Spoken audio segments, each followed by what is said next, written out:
Hello everyone, स्वागत है आपका हमारे यूट्यूब चैनल में।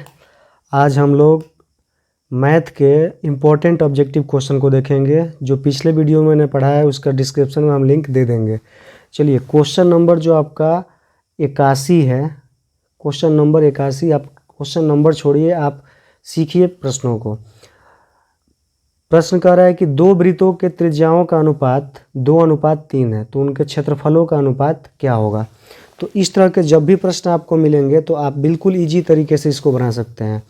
देखिए, दो वृत्त का रन, तो एक वृत्त के त्रिज्या को आप R1 लीजिए और दूसरे वृत्त के त्रिज्या को क्या लीजिए, R2 लीजिए, R1 R2। तो इसका रेशियो दे रखा है, इसका रेशियो कितना दे रखा है, R1 R2 का रेशियो कितना दे रखा है, 2:3 दिया है, 2:3 दिया है। पूछ क्या रहा है, क्षेत्रफल का अनुपात। किसका अनुपात पूछ रहा है, क्षेत्रफल का अनुपात पूछ रहा है। तो आप क्षेत्रफल के अनुपात के लिए क्या कीजिएगा, क्षेत्रफल का अनुपात यानी A1:A2। क्षेत्रफल के अनुपात के लिए बिल्कुल सिंपल सा, इसको आप क्या कीजिए, स्क्वायर कर दीजिए। क्या कर दीजिए, स्क्वायर करते हैं। 2 का स्क्वायर कितना होगा, 4, और 3 का स्क्वायर कितना हो जाएगा, 9। यानी क्षेत्रफल का अनुपात क्या हो जाएगा, 4:9। जब वृत्त के त्रिज्या का अनुपात दिया हो और क्षेत्रफल का पूछेगा तो त्रिज्या के अनुपात का हम लोग क्या कर देंगे, स्क्वायर कर देंगे। यानी हमारा बिल्कुल राइट आंसर हो जाएगा आपका 4:9, जो ऑप्शन नंबर बी में दिया हुआ है, ऑप्शन नंबर बी में दिया हुआ है। चलिए, अगला जो क्वेश्चन है, अगला जो क्वेश्चन है आपका, वो क्वेश्चन नंबर है 82। और 82 नंबर क्वेश्चन में क्या कह रहा है कि 42 सेंटीमीटर त्रिज्या वाले वृत्त के उस त्रिज्यखंड का क्षेत्रफल क्या होगा जिसका केंद्रीय कोण 30 डिग्री है। क्या कह रहा है, 42 सेंटीमीटर त्रिज्या वाले, तो केंद्रीय कोण 30 डिग्री दे दिया है ना। आप पढ़े होंगे θ/360 πr²। चलिए, हम इस प्रश्न को यहाँ पे बनाते हैं। जैसे मान लीजिए कि यहाँ पे ये इस तरह का कोई एक त्रिज्यखंड है, इसका रेडियस दे रखा है 42। क्या दिया है, 42। ये O है, ये A है, ये B है, और यहाँ पे मान लीजिए इसका सेक्टर क्या दिया है, त्रिज्यखंड का कितना दिया हुआ है, कोण कितना दिया हुआ है, यहाँ पे देखिए 30 डिग्री दिया है। कितना दिया है, 30 डिग्री दिया है। तो आप इसको यहाँ पे 30, आप यहाँ पे 30 भी रख सकते हैं। तो देखिए, यहाँ से आप क्या कीजिएगा, ये भी 42 ही होगा। फार्मूला होता है θ/360 πr²। तो आप फार्मूले से इसको बना लीजिए। क्या हो जाएगा, थीटा का मान कितना होगा, 30 और बट्टे 360 पाई का मान रखना है कि नहीं रखना है, क्वेश्चन के अकॉर्डिंग देख लीजिए। पाई का मान रखना है, तो 22/7, और आर का मान कितना है, 42 है, और यहाँ भी 42 दो बार। 7 से ये 6 बार में कट जाएगा, और इसको आप कटाइएगा तो 0 से 0, और 3 से ये कितनी बार में कटेगा, 12 बार में। फिर ये 6 से 2 बार में कट जाएगा, तो फिर यहाँ पे क्या बचेगा, ऊपर से आपका 1 बचा, नीचे 2 बचा, और यहाँ पे 22, और फिर ये 42। 2 से काट दीजिएगा तो ये आपका हो जाएगा 11 हो जाएगा। फिर 42 में 11 से मल्टीप्लाई कीजिएगा तो कितना हो जाएगा, ये हो जाएगा 462 सेंटीमीटर स्क्वायर। आपका बिल्कुल राइट आंसर हो जाएगा। तो आई होप आप इस बात को समझ रहे होंगे। तो देखिए, इसमें दिया हुआ है 462 ऑप्शन नंबर सी में दे रखा है। 462 ऑप्शन नंबर सी में दे रखा है। क्वेश्चन नंबर 83 कह रहा है कि यदि किसी पहिए की त्रिज्या 35/44 मीटर हो तो उसके द्वारा तय की गई दूरी। तो जब भी ये एक चक्कर की बात कहेगा ना, तो आप समझ लीजिए कि वो क्या पूछ रहा है। एक चक्कर की जब भी बात कहेगा, एक राउंड की अगर ये बात कह रहा है घूम कर आने का, तो ये क्या हो जाएगा, आपका क्या निकालना है, इसमें वृत्त की परिधि निकालना है। तो वृत्त के परिधि का सूत्र क्या होता है, वृत्त का परिधि होता क्या है, 2πr। अब ये 2 हो गया, और रेडियस दे रखा है इसका। देखिए, रेडियस दिया है, पाई का मान रख लीजिए 22/7, रेडियस दिया है आपका कितना, 35/44। 35 बट्टे क्या दिया है, 44 दिया है। काट दीजिए, 7×5 = 35, और 22 दूना क्या हो जाएगा, 44। 2 से 2 कट जाएगा, यानी यहाँ से बिल्कुल राइट आंसर आपका क्या बचेगा, 5 मीटर बचेगा। तो आप ऑप्शन में देख लीजिए, 5 मीटर कह दिया है, ऑप्शन नंबर ए में दिया है 5 मीटर। बिल्कुल राइट आंसर आपका 83 का हो जाएगा, 5 मीटर। अगला जो क्वेश्चन है, क्वेश्चन नंबर है आपका 84। कह रहा है कि 12 सेंटीमीटर 12 सेंटीमीटर व्यास वाले गोले का आयतन क्या होगा। तो 12 सेंटीमीटर व्यास वाले गोले का आयतन कह रहा है, तो आप इसको किस तरह से बनाइएगा। देखिए इसका व्यास दे दिया है, गोले का व्यास 12, तो त्रिज्या कितना हो जाएगा, त्रिज्या यहाँ से कितना हो जाएगा आपका 6 सेंटीमीटर हो जाएगा। और आयतन पूछ रहा है, आयतन का फॉर्मूला क्या होता है 4/3 पाई आर क्यू। तो ये हो गया 4/3, पाई को ऐसे ही रहना क्योंकि पाई में ही इसका ऑप्शन दिया हुआ है, तो पाई में ऑप्शन दिया हुआ है, तो ये हो जाएगा आर। और रेडियस कितना निकला है 6, यानी 6 × 6 कितनी बार 3 बार, 3 दूना कितना हो जाएगा 6 हो जाएगा। अब देखिए 6 6 में 36, 36 दूना 72, 72 में 4 से मल्टीप्लाई होगा तो 2 चौके 8 और 7 चौके 28, 288 पाई सेंटीमीटर क्यूब बिल्कुल राइट आंसर हो जाएगा। चलिए हम लोग ऑप्शन में देखते हैं। तो यहाँ पे देखिए ऑप्शन नंबर सी है 288 पाई सेंटीमीटर क्यूब। इस तरह से प्रश्न ये बनकर तैयार हो गया।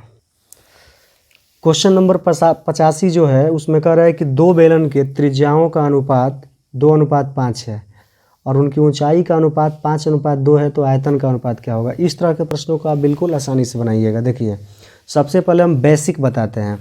तो यहाँ पे मान लीजिए कि दो बेलन है, ये एक आपका पहला बेलन हो गया और एक आपका यहाँ पे दूसरा बेलन हो गया। कौन सा बेलन हो गया, ये दूसरा बेलन हो गया। तो पहले बेलन के रेडियस को हम r1 लिखते हैं और इसके हाइट को हम क्या लिखते हैं h1 लिखते हैं। दूसरे बेलन के रेडियस को हम r2 लिखते हैं और इसके हाइट को हम लोग क्या लिखते हैं h2 लिखते हैं। आप ये बात समझ रहे हैं। r1 डिनोट करेगा पहला का, h1 डिनोट करेगा पहली ऊंचाई, r2 दूसरी त्रिज्या, h2 दूसरी त्रिज्या। कह रहा है दो बेलने के त्रिज्याओं का अनुपात। तो देखिए r1 अनुपात r2 दे दिया है, कितना दिया है 2:5 दे दिया है, 2:5 दे दिया है, 2:5 दे दिया है। फिर आगे है h1 अनुपात h2 दे दिया है, h1 अनुपात h2 दे दिया है। वो क्या दिया है 5:2 दिया है, 5:2। पूछ रहा है v1 अनुपात v2, यानी आयतन का अनुपात पूछ रहा है v1 अनुपात v2। फार्मूला होता है पाई r1 स्क्वायर h1 और पाई r2 स्क्वायर h2। आप ये जान रहे हैं पाई से पाई कट गया।